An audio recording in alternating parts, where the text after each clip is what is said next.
你好，我是栗子，我是你的中文老师，也是你的中国朋友。今年3月，我和妈妈去了北京。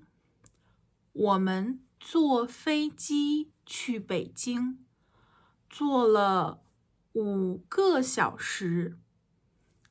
北京很大，有很多好医院。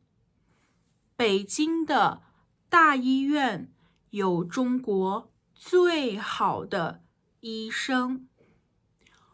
我的医生朋友高高认识很多北京的医生，我也认识了2个。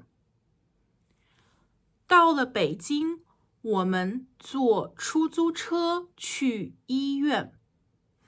妈妈看了医生，妈妈的身体不太好，做了一个小手术。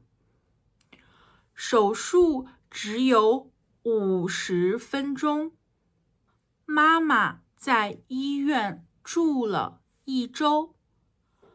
医院里有一个商店，我每天去这个商店买水果。我们每天在医院吃午饭和晚饭，但是我们都不爱吃这个医院的饭菜。Here we have 5 questions as usual. 1. 我和谁去了北京？ 2. 我们坐了几个小时的飞机？ 3. 我认识北京的医生吗？ 4. 手术后，妈妈在医院住了几天？ 5. 医院的饭菜好吃吗？